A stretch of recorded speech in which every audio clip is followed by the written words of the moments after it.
ಸಾರಥ್ಯಮರ್ಜುನಸ್ಯಾದೌ ಕುರ್ವನ್ ಗೀತಾಮೃತಂ ದದೌ ಲೋಕತ್ರಯೋಪಕಾರಾಯ ತಸ್ಮೈ ಕೃಷ್ಣಾತ್ಮನೇ ನಮಃ. ಯಾವ ಮಹನೀಯನು ಪೂರ್ವದಲ್ಲಿ ಅರ್ಜುನನ ಸಾರಥಿಯಾಗಿದ್ದನೋ ಮತ್ತು 3 ಲೋಕಗಳ ಉಪಕಾರಕ್ಕಾಗಿ ಗೀತಾಮೃತವನ್ನು ಧಾರೆ ಎಳೆದನೋ ಆ ಕೃಷ್ಣ ಪರಮಾತ್ಮನಿಗೆ ನಮಸ್ಕಾರ. ಮತ್ತು ಈ ದಿನ ಉಪನ್ಯಾಸ ಇಂತಹ ಸುಂದರ ಅವಕಾಶ ಮತ್ತು ಸ್ಥಳಾವಕಾಶವನ್ನು ನೀಡಿರುವ ಆರ್ಯವೈಶ್ಯ ಭಜನಾ ಮಂಡಳಿಯ ಅಧ್ಯಕ್ಷಿಣಿ ಶ್ರೀಮತಿ ಸುನಿತಾ ಸಾಯೀಶ್ವರ್ ದಂಪತಿಗಳಿಗೆ ಮನಸಾರೆ ವಂದಿಸಿ ಭಕ್ತರಾದ ನಿಮ್ಮೆಲ್ಲರಿಗೂ ನನ್ನ ಪ್ರೀತಿಪೂರ್ವಕ ನಮಸ್ಕಾರಗಳು. ಈ ದಿನ ನಿಜಕ್ಕೂ ಶುಭ ದಿನ ಅಂತ ಹೇಳ್ಬೋದು. ಯಾಕೆಂತ ಹೇಳಿದರೆ ಭಗವದ್ಗೀತಾ ಅಭಿಯಾನ ಕರ್ನಾಟಕ 2025 ಅಡಿಯಲ್ಲಿ ಶ್ರೀ ಸರ್ವಜ್ಞೇಂದ್ರ ಪ್ರತಿಷ್ಠಾನ ಮತ್ತು ಸೋಂದಾ ಸ್ವರ್ಣವಲ್ಲಿ ಪ್ರತಿಷ್ಠಾನ ಶಿರಸಿ ಇವರ ಒಂದು ಸಹಯೋಗದಲ್ಲಿ ನಾವು ಆರ್ಯವೈಶ್ಯ ಭಜನಾ ಮಂಡಳಿಯಿಂದ ಈ ಉಪನ್ಯಾಸ ಕಾರ್ಯಕ್ರಮವನ್ನು ಇಟ್ಕೊಂಡಿರೋದು ನಿಜಕ್ಕೂ ಸುದೈವ. ಇಲ್ಲಿ ಭಗವದ್ಗೀತಾ ಅಭಿಯಾನದ ಘೋಷಣಾ ವಾಕ್ಯ ಅಂತ ಹೇಳಿದರೆ ಕ್ಷುದ್ರಂ ಹೃದಯ ದೌರ್ಬಲ್ಯಂ ತ್ಯಕ್ತೋತಿಷ್ಠ ಅಂತ ಹೇಳಿ ಈ ಅಭಿಯಾನ 4 ಉದ್ದೇಶಗಳನ್ನು ಇಟ್ಕೊಂಡಿದೆ. ಅದು ವ್ಯಕ್ತಿತ್ವ ವಿಕಸನ, ನೈತಿಕ ಪುನರುತ್ಥಾನ, ರಾಷ್ಟ್ರೀಯ ಭಾವೈಕ್ಯ ಮತ್ತು ಸಾಮಾಜಿಕ ಸಾಮರಸ್ಯ. ಯಾಕೆ ಅಂತ ಹೇಳಿದರೆ ಇವತ್ತು ಸಮಾಜದಲ್ಲಿ ಏನಾಗ್ತಾ ಇದೆ ಅಂತ ಹೇಳಿದರೆ ಮಾನವರು ಹಲವಾರು ವಿಕಾರಗಳಿಗೆ ತುತ್ತಾಗ್ತಾ ಇದ್ದಾರೆ. ಇದಕ್ಕೆಲ್ಲ ಅವರ ಒಂದು ವಿಕೃತ ಮನಸ್ಸೇ ಕಾರಣ ಆಗಿದೆ. ಈ ವಿಕೃತ ಮನಸ್ಸು ಅಡ್ಡದಾರಿಯನ್ನು ಹಿಡಿತಾ ಇದೆ. ಭಯೋತ್ಪಾದನೆ, ಕೊಲೆ, ಸುಲಿಗೆ, ಮಾದಕ ದ್ರವ್ಯಗಳ ಸೇವನೆ, ಕೌಟುಂಬಿಕ ಸಮಸ್ಯೆಗಳು, ಅತ್ಯಾಚಾರ, ಹೀಗೆ ಹಲವಾರು ಸಮಸ್ಯೆಗಳಿಗೆ ತುತ್ತಾಗಿ ಮಾನವ ಜರ್ಜರಿತನಾಗ್ತಾ ಇದ್ದಾನೆ. ಇದಕ್ಕೆಲ್ಲ ಅವನ ವಿಕೃತ ಮನಸ್ಸೇ ಕಾರಣ. ಅಂದರೆ ನಾವು ಈ ಯಾಂತ್ರಿಕ ಜಂಜಾಟದಲ್ಲಿ ನಮ್ಮ ಬದುಕಿನ ಕ್ರಮನೇ ಮರೆತು ಬಿಟ್ಟಿದ್ದೀವಿ ನಾವು. ಹಾಗಾಗಿ ಪ್ರತಿ ಕ್ಷಣದಲ್ಲಿಯೂ ಸಾವಿರಾರು ಅಪರಾಧಗಳನ್ನು ಮಾಡ್ತಾನೇ ಇರ್ತೀವಿ. ಆದರೆ ನಮಗೆ ಕಿಂಚಿತ್ತೂ ಕೂಡ ನಮ್ಮ ಅಪರಾಧಗಳ ಬಗೆಗೆ ಪಶ್ಚಾತ್ತಾಪ ಅನ್ನೋದೇ ಇಲ್ಲ ಅನ್ನೋದು ನಿಜಕ್ಕೂ ವಿಷಾದನೀಯ ಅಂತ ಹೇಳ್ಬೋದು. ಹಾಗಾಗಿ ಇಂತಹ ದುರ್ಬಲವಾದ ವಿಕೃತ ಮನಸ್ಸಿನ ಒಂದು ಪರಿಷ್ಕಾರಕ್ಕೆ ಆಧ್ಯಾತ್ಮ ವಿದ್ಯೆ ಒಂದೇ ಏಕೈಕ ಪರಿಹಾರ. ಈ ಆಧ್ಯಾತ್ಮ ವಿದ್ಯೆಯ ಆಕರ ಗ್ರಂಥವೇ ಭಗವದ್ಗೀತೆ. ಹಾಗಾಗಿ ನಾವು ಭಗವದ್ಗೀತೆಯ ಅಧ್ಯಯನವನ್ನು ನಾವು ಮಾಡಬೇಕು ಅಂತ ಹೇಳಿದ್ರು. ಬಂಧುಗಳೇ, ಇವತ್ತು ನಾವು ನಿಜವಾಗ್ಲೂ ಹೆಮ್ಮೆ ಪಡಬೇಕಾಗಿರೋ ವಿಚಾರ ಅಂತ ಹೇಳಿದರೆ ನಮ್ಮ ಸನಾತನ ಧರ್ಮದ ಮೂಲ ನೆಲೆ ಮತ್ತು ವಿಶ್ವಕ್ಕೆ ನಮ್ಮ ಭಾರತದ ಸತ್ವವನ್ನು ಎತ್ತಿ ತೋರಿಸಿದ ಭಗವದ್ಗೀತೆಯನ್ನು ವಿಶ್ವಸಂಸ್ಥೆಯ ಯುನೆಸ್ಕೋ ಅಂಗದಲ್ಲಿ ಮೆಮೊರಿ ಆಫ್ ದ ವರ್ಲ್ಡ್ ವಿಭಾಗಕ್ಕೆ ಸೇರಿಸಲ್ಪಟ್ಟಿದೆ. ಒಂದು ಚಪ್ಪಾಳೆ ಬರ್ಬೋದು ಅದಕ್ಕೆ. ಅಂದಮೇಲೆ ನಾವು ಈ ಗೀತೆಯಲ್ಲಿ ಏನಿದೆ, ಅಲ್ಲಿ ಶ್ರೀ ಕೃಷ್ಣ ಪರಮಾತ್ಮ ಹೇಳಿರೋದೇನು, ಮತ್ತು ಭಗವದ್ಗೀತೆಯಲ್ಲಿ ಬರ್ತಕ್ಕಂಥ ಮೌಲ್ಯಗಳೇನು ಅನ್ನೋದನ್ನು ನಾವು ತಿಳಿದೇಬೇಕು ಅಲ್ವಾ. ಹಾಗಾಗಿ ಗೀತಾ ಸಾರವನ್ನು ನೋಡೋಣ. ಆಗಿರೋದೆಲ್ಲ ಒಳ್ಳೆಯದೇ, ಆಗ್ತಾ ಇರೋದು ಒಳ್ಳೆಯದೇ, ಮುಂದೆ ಆಗಲಿರೋದು ಒಳ್ಳೆಯದು. ರೋಧಿಸೋಕೆ ನೀನು ಏನು ಕಳ್ಕೊಂಡಿದೀಯಾ? ಕಳ್ಕೊಳ್ಳೋಕ್ಕೆ ನೀನು ತಂದಿರೋದಾದ್ರೂ ಏನು? ನಾಶ ಮಾಡೋಕ್ಕೆ ನೀನು ಏನು ನಿರ್ಮಾಣ ಮಾಡಿದೀಯಾ? ಏನೇ ಪಡೆದ್ರೂ ಇಲ್ಲಿಂದನೇ, ಏನೇ ನೀಡಿದ್ರು ಇಲ್ಲಿಗೇನೆ. ನಿನ್ನೆ ಯಾರ್ದೋ ಆಗಿತ್ತು, ಈ ದಿನ ನಿಂದಾಗಿದೆ, ನಾಳೆ ಇನ್ಯಾರ್ದೋ ಆಗಲಿದೆ. ಒಟ್ಟಿನಲ್ಲಿ ಪರಿವರ್ತನೆ ಜಗದ ನಿಯಮ, ಇದೇ ಗೀತೆಯ ಸಾರ. ಅದಕ್ಕೇ ಭಗವದ್ಗೀತೆನ ಸಕಲ ಶಾಸ್ತ್ರಕ್ಕೆ ಸ್ವಾಮಿನಿ ಅವ್ರ ಶ್ರುತಿಯೋಂಕಿ ರಾಣಿ ಅನ್ನೋ ಹೆಗ್ಗಳಿಕೆಗೆ ಪಾತ್ರವಾಗಿದೆ. ಇಲ್ಲಿ ಗೀತೆ ಬಗ್ಗೆ ನಾವು ಹೇಳಬೇಕು ಅಂತ ಹೇಳಿದರೆ, ಗೀತೆಯನ್ನು ಓದಿದ ಪ್ರತಿಯೊಬ್ಬರಿಗೂ ಕೂಡ ಇದು ಭಗವಂತನ ವಾಣಿ ಅನ್ನೋದು ಸ್ಪಷ್ಟವಾಗುತ್ತೆ. ಇಲ್ಲಿ ಬರ್ತಕ್ಕಂಥ ಪ್ರತಿಯೊಂದು ಪದ, ಪ್ರತಿಯೊಂದು ಶ್ಲೋಕದಲ್ಲೂ ಕೂಡ ಅದು ಮಿಡಿಯುವ ನಾದದಲ್ಲಿ ದೈವತ್ವ ಅನ್ನೋದು ತುಂಬಿ ತುಳುಕುತ್ತೆ. ಇದು ಭಗವಂತನ ನಾದ ರೂಪ. ಹಾಗಾಗಿ ನಾವು ಇನ್ನು ಅರ್ಥದ ಬಗ್ಗೆ ಹೇಳಬೇಕು ಅಂತ ಹೇಳಿದರೆ, ಇದು ಅರ್ಥದ ಗಣಿ, ಅನುಭವದ ಕಣಿ. ಪ್ರತಿಯೊಂದು ಶ್ಲೋಕವೂ ಕೂಡ ಜ್ಞಾನ ಸಿಂಧು ಆಗಿದೆ. ಹಾಗಾಗಿ ಇಂತಹ ಭಗವದ್ಗೀತೆಯನ್ನು ನಾವು ಓದದೇ ಇರಲಿಕ್ಕೆ ಸಾಧ್ಯ ಇಲ್ಲ. ಭಾರತೀಯರಾದ ನಾವು ಪ್ರತಿಯೊಬ್ಬರೂ ಕೂಡ ರಾಮಾಯಣ, ಮಹಾಭಾರತ, ಭಗವದ್ಗೀತೆಯನ್ನು ನಾವು ಓದಲೇಬೇಕು. ಓದಿದಾಗ ಮಾತ್ರ ನಾವು ಭಾರತೀಯರು ಆ ಒಂದು ತತ್ವವನ್ನು ನಾವು ಉಳಿಸ್ಕೊಂಡಂಗಾಗತ್ತೆ. ನಾವು ರಾಮನ ದಾರಿಯಲ್ಲಿ ನಡಿಬೇಕು, ಆದರೆ ಕೃಷ್ಣನ ದಾರಿಯಲ್ಲಿ ನಡೆಯೋಕ್ಕಾಗಲ್ಲ. ಹೋಗಲಿ, ಅದಕ್ಕೆ ಬದಲಾಗಿ ನಾವು ಕೃಷ್ಣನ ಮಾತುಗಳನ್ನು ಕೇಳಾದರೂ ನಮ್ಮ ಜೀವನವನ್ನು ಪಾವನ ಮಾಡ್ಕೋಬೋದಲ್ವಾ? ಆ ಪ್ರಯತ್ನನಾದರೂ ನಾವು ಮಾಡೋಣ ಅಂತ ಹೇಳಿ. ದೇಹವನ್ನು ನಾಶ ಮಾಡ್ಬೋದು, ಆದರೆ ಆತ್ಮವನ್ನು ನಾಶ ಮಾಡೋದಕ್ಕಾಗಲ್ಲ. ನಮ್ಮ ಮನಸ್ಸನ್ನು ಹೃದಯ ನಿಯಂತ್ರಿಸುತ್ತೆ, ಪ್ರಾಣಶಕ್ತಿಯನ್ನು ಶಿರಸ್ಸು ನಿಯಂತ್ರಿಸುತ್ತೆ. ಇದುವೇ ಯೋಗ ಶಕ್ತಿ. ಇದನ್ನೇ ಭಗವದ್ಗೀತೆಯಲ್ಲಿ ಹೇಳಿರೋದು.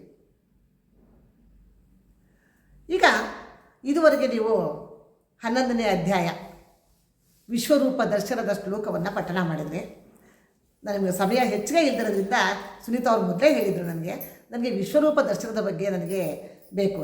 ಹಾಗಾಗಿ ಈಗ ಅದರ ಒಂದು ವಿಚಾರವನ್ನು ನಾವು ಮಾಡೋಣ. ಈಗ ನಿಮಗೆ ವಿಶ್ವರೂಪ ದರ್ಶನ ಬರೋದು 10 ಅಧ್ಯಾಯಗಳ ನಂತರ, 11ನೇದು ಅಲ್ವಾ? ಅಂದರೆ ಇಲ್ಲಿ 10 ಅನ್ನೋದು ಸಂಖ್ಯಾವಾಚಕ ಅಲ್ಲ. 10 ಅಂದರೆ ಪೂರ್ಣ ಅಂತ ಅರ್ಥ. ಉದಾಹರಣೆಗೆ ಜಗದ್ಗುರು ಮಧ್ವಾಚಾರ್ಯರಿಗೆ ದಶಮತಿಗಳು ಅಂತ ಹೇಳ್ತಾರೆ. ಮತಿ ಅಂದರೆ ಬುದ್ಧಿ. ಹಾಗಾದರೆ 10 ಬುದ್ಧಿ ಅಂತನಾ? ಅಲ್ಲ, ಇವರು ಪೂರ್ಣ ಪ್ರಮತಿಗಳು, ಪೂರ್ಣ ಬುದ್ಧಿಯನ್ನು ಉಳ್ಳವರು ಅನ್ನೋ ಒಂದು ಅರ್ಥ ಬರುತ್ತೆ. ಅಂದರೆ ಇದ್ರ ತಾತ್ಪರ್ಯ ಇಷ್ಟೇ, ನಾವು ಭಗವಂತನನ್ನು ನೋಡಬೇಕಾದ್ರೆ ಈ 10 ಅಧ್ಯಾಯಗಳ ಅಧ್ಯಯನವನ್ನು ಮಾಡಬೇಕು. ಆ 10 ಅಧ್ಯಾಯದ ಒಂದು ಅಧ್ಯಯನವನ್ನು ನಾವು ಮಾಡಿದಾಗ, ಅಂದರೆ ನಮ್ಮ ಯೋಗ್ಯತೆಗೆ ತಕ್ಕಷ್ಟು ನಾವು ಜ್ಞಾನವನ್ನು ಪಡೆದಾಗ ನಾವು ಭಗವಂತನ ಕಾಣೋದಕ್ಕೆ ಯೋಗ್ಯರಾಗ್ತೀವಿ ಅನ್ನೋ ಒಂದು ಅರ್ಥ. ಅಂದಮೇಲೆ ನಾವು ಈ 10 ಅಧ್ಯಾಯಗಳಲ್ಲಿ ಏನಿದೆ ಅನ್ನೋ ಒಂದು ಝಲಕ್ಕನ್ನು ನೋಡಬೇಕಲ್ವ? ಒಂದು ಝಲಕ್ ನೋಡೋಣ. ಈಗ ಮೊದಲಿನ 3 ಅಧ್ಯಾಯಗಳು ಅರ್ಜುನ ವಿಷಾದ ಯೋಗ, ಸಾಂಖ್ಯಯೋಗ ಮತ್ತು ಕರ್ಮಯೋಗ, ಇವು 3 ಕೂಡ ನಮ್ಮ ವ್ಯಕ್ತಿತ್ವದ ಸುಧಾರಣೆ ಹೇಗೆ ಮಾಡ್ಕೋಬೇಕು ಅನ್ನೋದನ್ನು ತಿಳಿಸುತ್ತೆ. ಮೊದಲನೇ ಅಧ್ಯಾಯ ಅರ್ಜುನ ವಿಷಾದ ಯೋಗದಲ್ಲಿ ಸ್ವಾರ್ಥಪರತೆ ಬಗ್ಗೆ ತಿಳಿಸಿದರೆ, 2 ಮತ್ತು 3ನೇ ಅಧ್ಯಾಯ ಸಾಂಖ್ಯಯೋಗ ಕರ್ಮಯೋಗ ಏನು ಹೇಳುತ್ತೆ? ನಿಷ್ಕಾಮ ಕರ್ಮದ ಬಗ್ಗೆ ತಿಳಿಸುತ್ತೆ ನಮಗೆ. ಇನ್ನು 4ನೇ ಅಧ್ಯಾಯ ನಮ್ಮನ್ನು ಇನ್ನು ಸ್ವಲ್ಪ ಮುಂದೆ ಕರ್ಕೊಂಡು ಹೋಗ್ಬಿಟ್ಟು ಆಧ್ಯಾತ್ಮ ಜ್ಞಾನ ಅಂದರೆ ಏನು, ನಮಗೂ ಮತ್ತು ಪರಮಾತ್ಮನಿಗೂ ಇರೋ ಸಂಬಂಧ ಏನು ಅನ್ನೋದನ್ನು ನಮಗೆ ತಿಳಿಸ್ಕೊಡುತ್ತೆ. ಇನ್ನು 5ನೇದು ಅರ್ಜುನ ಸನ್ಯಾಸ ಯೋಗ. ಇಲ್ಲಿ ಅರ್ಜುನ ಸ್ವಲ್ಪ ಕನ್ಫ್ಯೂಸ್ ಆಗ್ತಾನೆ. ಅರ್ಜುನ ಕೇಳ್ತಾನೆ, ತ್ಯಾಗದಿಂದ ಮಾಡಿದ ಕರ್ಮ ಮತ್ತು ನಿಸ್ವಾರ್ಥದಿಂದ ಮಾಡಿದ ಕರ್ಮ ಇವೆರಡರಲ್ಲಿ ಯಾವುದು ಬೆಸ್ಟು ಅಂತ ಕೇಳ್ತಾನೆ. ಅದಕ್ಕೆ ಕೃಷ್ಣ ಹೇಳ್ತಾನೆ, ಇವೆರಡರ ಗುರಿ ಕೂಡ ಒಂದೇ ಆಗಿದೆ, ಆದರೆ ತ್ಯಾಗ ಮಾಡೋಕ್ಕೆ ನಿನ್ನ ಹತ್ರ ಏನಿದೆ? ಅದಕ್ಕೆ ನೀನು ಸುಮ್ಮನೆ ಇದ್ದು ನಿಸ್ವಾರ್ಥ ಕರ್ಮ ಮಾಡೋದೇ ಒಳ್ಳೆಯದು ಅಂತ ಹೇಳ್ತಾನೆ.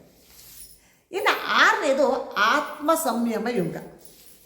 ಇಲ್ಲಿ 8 ಯೋಗಗಳ ಬಗ್ಗೆ ಹೇಳಿದ್ದಾನೆ. ಇಲ್ಲೇನಾಗ್ತದೆ? ಶ್ರೇಷ್ಠ ಯೋಗಿಗೆ ಮನಸ್ಸೇ ಸ್ನೇಹಿತ.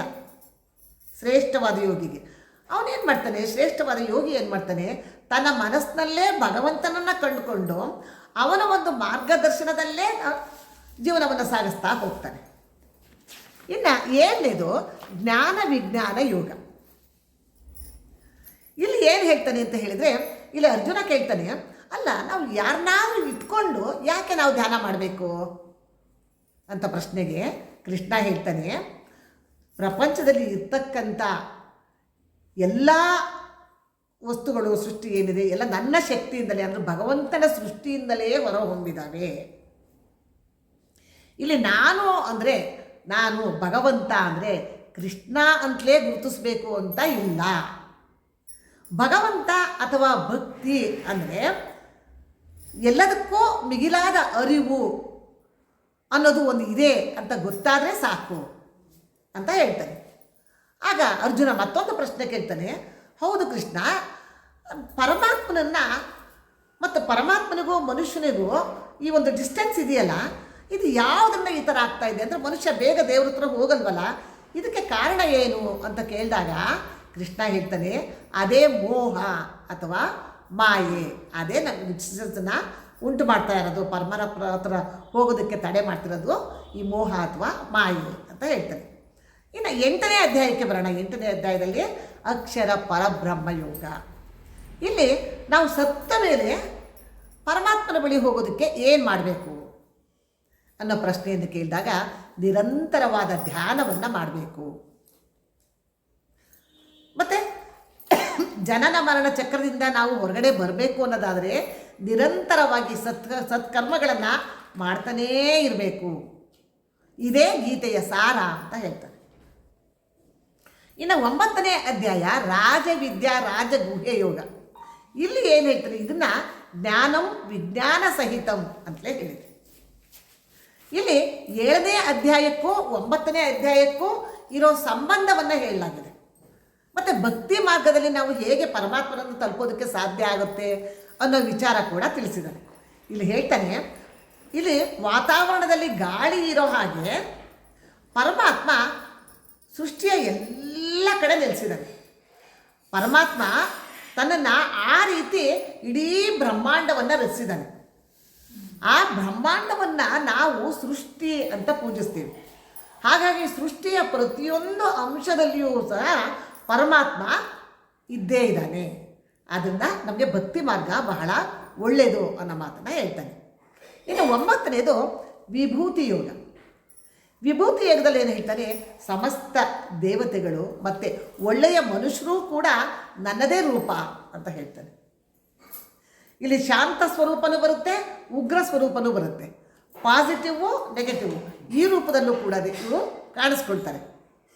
ನಿಜವಾದ ಭಕ್ತನಾದವನು, ಯಾರು ನನ್ನ ನಿಜವಾದ ಭಕ್ತನೋ ಅವರು ಯಾವಾಗಲೂ ಶಾಂತ ಸ್ವರೂಪ ಉಗ್ರ ಸ್ವರೂಪವನ್ನು ಸಮನಾಗಿ ಸ್ವೀಕರಿಸಬೇಕು.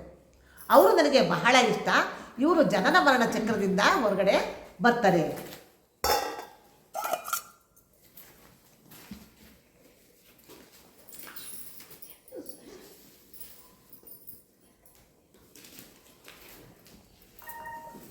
ಅಂತ ಹೇಳ್ತಾರೆ. ಇನ್ನು 10ನೇದು 10 ವಿಭೂತಿ ಯೋಗ ಆಯ್ತಲ್ವ, ಯಾರು 2 ರೂಪವನ್ನು ಒಪ್ಕೊಳ್ತಾರೋ ಅಂಥವ್ರು ಪುನರ್ಜನ್ಮದಿಂದ ಹೊರಗಡೆ ಬರಲಿಕ್ಕೆ ಸಾಧ್ಯ. ಈಗ ನಾವು 11ನೇ, ನೀವೆಲ್ಲರೂ ಕಾತರ ಕುತೂಹಲದಿಂದ ಕಾಯ್ತಾ ಇರೋ ವಿಶ್ವರೂಪ ದರ್ಶನಕ್ಕೆ ಬಂದ್ವಿ. ಇಷ್ಟು ವಿಷಯ ತಿಳ್ಕೊಂಡ ಮೇಲೆ ನಿಮಗೆ ಅದು ಒಂದು ಯೋಗ್ಯತೆ ಬರುತ್ತೆ 11ನೇ ವಿಷಯ ತಿಳ್ಕೊಳ್ಳೋಕ್ಕೆ ಅಂತಲೇ ಇರೋದು. ಅರ್ಜುನ ಕೇಳ್ತಾನೆ, ಕೃಷ್ಣ ನನಗೆ ನಿನ್ನ ವಿಶ್ವರೂಪ ದರ್ಶನವನ್ನು ತೋರಿಸು ಅಂತ ಹೇಳಿ ಕೈ ಮುಗಿದು ಬೇಡ್ಕೊಳ್ತಾನೆ. ಆಗ ಭೂಮಿ ಆಕಾಶವನ್ನು ಮೀರಿ ನಿಂತ ವಿರಾಟ್ ರೂಪವನ್ನು ದರ್ಶನ ಕೊಡ್ತಾನೆ. ಈ ರೂಪದಲ್ಲಿ ಸಮಸ್ತ ದೇವತೆಗಳು, ಆದಿತ್ಯ, ವಸು, ರುದ್ರರು, ಅಶ್ವಿನಿ ದೇವತೆಗಳು, ಮರುದ್ಗಣಗಳು ಮತ್ತು ಸಮಸ್ತ ಬ್ರಹ್ಮಾಂಡವನ್ನೇ ತನ್ನ ದೇಹ ಹೊಂದಿರೋ ರೀತಿಯಲ್ಲಿ ದರ್ಶನವನ್ನು ಕೊಡ್ತಾನೆ. ನೋಡಿ ಅರ್ಜುನನಿಗೆ ಏನು ಮಾಡಬೇಕು, ಹೇಗೆ ಹೇಳಬೇಕು ಗೊತ್ತಾಗ್ತಿಲ್ಲ. ಮತ್ತು ಆ ದೃಶ್ಯ ಅವ್ನಿಗೆ ಅಷ್ಟೇ ಭಯಾನಕವಾಗಿ ಕಾಣ್ತಾ ಇದೆ. ಯಾಕೆ ಅಂತ ಹೇಳಿದರೆ ಅಲ್ಲಿ ಶ್ರೀ ಕೃಷ್ಣ ಕೌರವರನ್ನು ಕೊಲ್ತಾ ಇದ್ದಾನೆ. ನಿನಗೆ ನೋಡೋಕ್ಕಾಗ್ತಾ ಇಲ್ಲ, ಸ್ತಬ್ಧನಾಗ್ಬಿಡ್ತಾನೆ. ಏನಿದು ಅಂತ, ನೀನು ಯಾರು ಅಂತ ಕೇಳ್ತಾನೆ. ನಾನು ಕಾಲ ಮೃತ್ಯು ಅಂತ ಹೇಳ್ತಾನೆ. ನೀನು ಕೌರವರ ಬಗ್ಗೆ ಯೋಚಿಸೋ ಅವಶ್ಯಕತೆ ಇಲ್ಲ, ನೀನು ಯುದ್ಧ ಭೂಮಿಯಲ್ಲಿ ಇದೆಯಾ, ನಿನ್ನ ಕೆಲಸ ಯುದ್ಧ ಮಾಡೋದಷ್ಟೇ, ಕೌರವರನ್ನ ಸಾಯಿಸೋ ಕೆಲಸನ ನಾನು ಮಾಡ್ತಾ ಇದ್ದೀನಿ ಅಂತ ಕೃಷ್ಣ ಹೇಳ್ತಾನೆ. ಆಗ ಅರ್ಜುನ ಏನು ಹೇಳಬೇಕು ಗೊತ್ತಾಗದೆ ಕೈ ಮುಗಿದು, ಕೃಷ್ಣ ನಿನ್ನ ನಿಜರೂಪವನ್ನು ನನಗೆ ದರ್ಶನ ಕೊಡು ಅಂತ ಹೇಳಿ ಕೇಳ್ತಾನೆ. ಮೊದಲು ವಿಶ್ವರೂಪ ದರ್ಶನ ನೋಡಬೇಕು ಅಂದ, ಅದನ್ನು ನೋಡಿ ತಡ್ಕೊಳ್ಳೋಕ್ಕಾಗ್ದೇ ನನಗೆ ನಿನ್ನ ನಿಜರೂಪವನ್ನು ತೋರಿಸು ಅಂತ ಹೇಳಿ ಕೇಳ್ತಾನೆ. ಆಗ ಮಾತನ್ನು ಮುಂದುವರಿಸಿದ ಕೃಷ್ಣ ಹೇಳ್ತಾನೆ, ಯಾವಾಗಲೂ ಸೃಷ್ಟಿ ಮತ್ತು ವಿನಾಶವನ್ನು ಒಂದೇ ರೂಪದಲ್ಲಿ ನೋಡಬೇಕು. ಯಾಕೆಂದರೆ ವಿನಾಶದ ಹೊರತು ಸೃಷ್ಟಿ ಸಾಧ್ಯವಿಲ್ಲ. ಭೂಮಿಯಲ್ಲಿ ಕೆಟ್ಟದ್ದು ಜಾಸ್ತಿ ಆದಾಗ ವಿನಾಶ ಆಗುತ್ತೆ. ಈ ವಿನಾಶಕ್ಕೆ ಯಾವುದೇ ರೀತಿಯ ಭೇದ ಭಾವ ಅನ್ನೋದು ಇಲ್ಲ, ಅದು ಒಂದೇ ಸಮನಾಗಿ ಮಾಡ್ತಾ ಹೋಗುತ್ತೆ. ಆದ್ದರಿಂದ ಅವೆರಡನ್ನೂ ಕೂಡ ಸಮನಾಗಿ ಸ್ವೀಕರಿಸಬೇಕು. ಆಮೇಲೆ ಜೊತೆಗೆ ಇನ್ನೊಂದು ಮಾತನ್ನು ಹೇಳ್ತಾನೆ, ಯಾರು ತಾತ್ಕಾಲಿಕವಾದ ವ್ಯಾಮೋಹಗಳನ್ನು ತ್ಯಜಿಸಿ ನಿಷ್ಕಲ್ಮಶವಾದ ಭಕ್ತಿಯಿಂದ ಇರ್ತಾರೋ ಅವರಿಗೆ ನನ್ನ ಒಂದು ವಿಶ್ವರೂಪ ದರ್ಶನವನ್ನು ನೋಡೋ ಯೋಗ ಸಿಗುತ್ತೆ ಅನ್ನೋ ಮಾತನ್ನು ಕೂಡ ಇಲ್ಲಿ ಹೇಳ್ತಾ ಇದ್ದಾನೆ. ಇಲ್ಲಿ ಒಂದು ಸ್ವಾರಸ್ಯಕರ ಸನ್ನಿವೇಶವನ್ನು ಹೇಳ್ತೀವಿ. ಏನಂದರೆ, ಈ ಒಬ್ಬರು ಕನ್ನಡ ಸಾಹಿತ್ಯದ ಹಿರಿಯ ವಿಮರ್ಶಕರು ಒಬ್ಬರು ಇರ್ತಾರೆ. ಅವರು ಜಿಜ್ಞಾಸುಗಳು. ಅವ್ರೇನು ಮಾಡ್ತಾರೆ, ಜಿಜ್ಞಾಸುಗಳು ಅಂದರೆ ನಿಮಗೆಲ್ಲ ಗೊತ್ತಿದೆ, ಅವರ ತಲೆಯಲ್ಲಿ ನೂರಾರು ಪ್ರಶ್ನೆಗಳು ಬರ್ತಾ ಇರುತ್ತೆ, ಅದಕ್ಕೆ ಅವ್ರ ಉತ್ತರವನ್ನು ಹುಡುಕ್ತಾನೆ ಹೋಗ್ತಿರ್ತಾರಲ್ವ. ಹಾಗೆ ಅವರಿಗೆ ಈ ಗೀತೆ ಎಲ್ಲ ಕೇಳಿದ ಮೇಲೆ ಅವ್ರಿಗೆ ಮನಸ್ಸಿನಲ್ಲಿ ಒಂದು ಪ್ರಶ್ನೆ ಬರುತ್ತೆ. ಇಲ್ಲಿ ಯಾವುದೇ ದುರುದ್ದೇಶ ಏನಿಲ್ಲ, ಅವರ ಒಂದು ಕಳಕಳಿಯ ಪ್ರಶ್ನೆ. ಅಲ್ಲ, ಅರ್ಜುನನಿಗೆ ಕೃಷ್ಣನ ಬಗ್ಗೆ ನಂಬಿಕೆ ಇದೆ, ಮತ್ತು ಅವನ ಒಂದು ಮಾತುಗಳಿಂದ ಕನ್ವಿನ್ಸ್ ಆಗ್ತಾನೆ. ಆದರೂ ಸಹಿತ ಕೃಷ್ಣ ಅವನಿಗೆ ವಿಶ್ವರೂಪ ದರ್ಶನ ಮಾಡಿಸಿ ಅವನ ಎಲ್ಲ ಸಂಶಯಗಳನ್ನು ದೂರ ಮಾಡಬೇಕಾಯ್ತಲ್ಲ. ಹಾಗಾದರೆ ನಾವು ಹುಲು ಮಾನವರಾದ ನಮ್ಮ ಪರಿಸ್ಥಿತಿ ಏನು? ನಮಗೆ ಯಾರು ವಿಶ್ವರೂಪ ದರ್ಶನ ಕೊಡ್ತಾರೆ? ಹಾಗಾದ್ರೆ ನಮ್ಮ ಸಂದೇಹಗಳನ್ನು ದೂರ ಮಾಡೋರು ಯಾರು ಅನ್ನೋ ಒಂದು ಪ್ರಶ್ನೆ ಬರುತ್ತೆ. ನಿಮ್ಮಲ್ಲಿ ಯಾರಿಗಾದ್ರೂ ಈ ಪ್ರಶ್ನೆ ಬಂದಿದೆಯಾ? ಬಂದಿದೆ. ಅದಕ್ಕೆ ಉತ್ತರವೂ ಹೇಳ್ಬಿಡ್ತೀನಿ. ಹಾಗಾದರೆ ಏನಂದರೆ, 11ನೇ ಅಧ್ಯಾಯದ ಮೊದಲನೇ ಶ್ಲೋಕದಲ್ಲೇ ಮೋಹೋ ಎಂ ವಿಗತೋ ಮಮ ಇದೆ ಅಲ್ವಾ? ಅಂದರೆ ಕೃಷ್ಣ, ನನ್ನ ಎಲ್ಲ ಸಂಶಯಗಳನ್ನು ದೂರ ಆಗಿದೆ, ನಿನ್ನ ಮಹಿಮೆ ಅಪಾರ ಅಂತ ಅಲ್ಲಿ ಹೇಳಿದ್ದಾನೆ. ಅಂದರೆ ಅಲ್ಲಿಗೆ ಅವನ ಸಂಶಯಗಳು ಸಂಪೂರ್ಣವಾಗಿ ಕ್ಲಿಯರ್ ಆಗಿದೆ. ಇದು ಏನಂದರೆ ಜಸ್ಟ್ ಹ್ಯೂಮನ್ ಸೈಕಾಲಜಿ. ಈಗ ಸಾಮಾನ್ಯವಾಗಿ ಯಾರಾದರೂ ನಮಗೆ ಏನೋ ಒಂದು ಸ್ಥಳನೋ ಒಂದು ವಸ್ತುನೋ ನೋಡ್ಕೊಂಡು ಬಂದು ನಮಗೆ ಹೇಳ್ತಾರೆ, ಇಂಥದ್ದು ನಾವು ನೋಡ್ಕೊಂಡು ಬಂದ್ವಿ ಎಷ್ಟು. ಈಗ ಅಯೋಧ್ಯೆ ರಾಮಂತ ದರ್ಶನನೇ ನೋಡ್ಕೊಂಡು ಬಂದವರು ಎಲ್ಲರೂ ನಮಗೆ ಎಷ್ಟು ಜನ ಹೇಳ್ತಾರೆ, ನಾವಲ್ಲಿ ಹೋಗಿದ್ವಿ, ಆಗಿತ್ತು ಹೀಗಿತ್ತು ಅಂತ ಬಣ್ಣ ಬಣ್ಣವಾಗಿ ವರ್ಣನೆ ಮಾಡಿದಾಗ ನಮಗೇನು ಅನಿಸುತ್ತೆ, ನಮಗೂ ಹೋಗಿ ಅದನ್ನು ನೋಡಬೇಕು ಅಂತ ಆಸೆ ಆಗೇ ಆಗುತ್ತಲ್ವ. ಅಂದರೆ ಅವ್ರು ಹೇಳ್ತಿರೋ ಮಾತು ಸುಳ್ಳು ಅಂತ ಅಲ್ಲ, ಅಪನಂಬಿಕೆಯಿಂದಲ್ಲ, ನಂಬಿಕೆಯಿಂದಲೇ ನಮಗೆ ಆಸೆ ಹುಟ್ಟಿದ್ದು. ಅದೇ ರೀತಿ ಅರ್ಜುನನ ಒಂದು ಪರಿಸ್ಥಿತಿ ಆಗುತ್ತೆ. ಅವನಿಗೆ ಎಲ್ಲವನ್ನೂ ಕೇಳ್ತಾನಲ್ಲ, ಅವನ ದರ್ಶನವನ್ನು ವಿಶ್ವರೂಪನವನ್ನು ನೋಡಬೇಕು ಅನ್ನೋದು ಆಸೆ ಆಗುತ್ತೆ. ಅಂದರೆ ಇಂದ್ರಿಯವನ್ನು ಟೆಂಪ್ಟ್ ಮಾಡುತ್ತೆ ಅನ್ನೋದು ಅಷ್ಟೇ ಪ್ರಶ್ನೆ. ಮೊದಲು ಕಿವಿ ಕೇಳುತ್ತೆ, ಆಮೇಲೆ ಕಿವಿ ಕಣ್ಣನ್ನು ಜಾಗೃತಗೊಳಿಸುತ್ತೆ, ನಾನು ನೋಡಬೇಕು ಅಂತ. ಇನ್ನೂ ಮುಂದಿನ ಸ್ಟೆಪ್ಪು ನಾನು ಮುಟ್ಟಿ ನೋಡಬೇಕು ಅಂತ ಅನ್ಸುತ್ತೆ. ಹೀಗೆ ಇಂದ್ರಿಯಗಳ ಟೆಂಪ್ಟ್ ಅನ್ನೋದು ಬಿಟ್ಟರೆ ಇಲ್ಲಿ ಅರ್ಜುನನ ಅಲ್ಲಿ ಅವನ ನಂಬಿಕೆ ಇಲ್ಲ, ಅದಕ್ಕೋಸ್ಕರ ಕೇಳ್ದ ಅಂತೂ ಖಂಡಿತ ಇಲ್ಲ. ಈಗ ಮೊದಲನೇ ಶ್ಲೋಕವನ್ನು ನೋಡೋಣ. ಮದನುಗ್ರಹಾಯ ಪರಮಂ ಗುಹ್ಯ ಮಧ್ಯಾತ್ಮ ಸಂಗೀತಂ ಯತ್ವಯೋಕ್ತಂ ವಚಸ್ತೇನ ಮೋಹೋಯಂ ವಿಗತೋ ಮಮ. ಇಲ್ಲಿ ಮದನುಗ್ರಹಾಯ, ನನ್ನ ಮೇಲಿನ ಅನುಗ್ರಹ. ಅನುಗ್ರಹ ಅಂದರೆ ಏನು? ಗ್ರಹ ಅಂದರೆ ಗ್ರಹಣ. ಜಾರಿ ಬಿದ್ದವರನ್ನು ಮೇಲಕ್ಕೆತ್ತು, ಅಂದರೆ ಒಬ್ಬ ವ್ಯಕ್ತಿಯನ್ನು ಉದ್ಧಾರ ಮಾಡಿ ಮೇಲಕ್ಕೆತ್ತಿ ಸರಿ ದಾರಿಯಲ್ಲಿ ನಡೆಸು ಅಂತ ಅರ್ಥ. ಸಾಮಾನ್ಯವಾಗಿ ನಾವು ಒಂದು ಪದಕ್ಕೆ ಯಾವ್ಯಾವುದೋ ಪದಗಳನ್ನು ಉಪಯೋಗಿಸಿ ಅದಕ್ಕೆ ಸಮ ಇದಕ್ಕೆ ಸಮ ಏನೇನೋ ಮಾಡ್ತೀವಿ. ಆದರೆ ಈ ಅನುಗ್ರಹ ಅನ್ನೋ ಪದಕ್ಕೆ ಕನ್ನಡದಲ್ಲೇ ಮತ್ತೊಂದು ಪರ್ಯಾಯ ಪದ ಇಲ್ಲ. ಇದು ಅಷ್ಟು ಶ್ರೇಷ್ಠವಾಗಿರ್ತಕ್ಕಂಥದ್ದು. ನಾವಂತ ಗ್ರೇಸ್, ಇಂಗ್ಲೀಷಲ್ಲಿ ಗ್ರೇಸ್ ಅಂತ ಉಪಯೋಗಿಸ್ತೀವಿ. ಅದು ಯಾವುದೂ ಕೂಡ ಇದಕ್ಕೆ ಸಮಾನಾರ್ಥಕ ಪದ ಅಲ್ವೇ ಇಲ್ಲ. ಇಲ್ಲಿ ನಾನು ಹೇಳಿದ್ನಲ್ಲ, ಈ ಇದು ಅನುಗ್ರಹ ಅಂದರೆ ಮೊದಲು ವ್ಯಕ್ತಿಯನ್ನು ಉದ್ಧಾರ ಮಾಡಿ ಮೇಲಕ್ಕೆತ್ತಿ ಅವ್ರನ್ನ ಸರಿ ದಾರಿಯಲ್ಲಿ ನಡೆಸೋದು. ಅಂತಹ ಅನುಗ್ರಹವನ್ನು ಕೃಷ್ಣ ನೀನು ನನಗೆ ಮಾಡಿದೀಯಾ, ನಿನ್ನ ಮಹಿಮೆ ಅಪಾರ ಅಂತ ಹೇಳ್ತಾರೆ.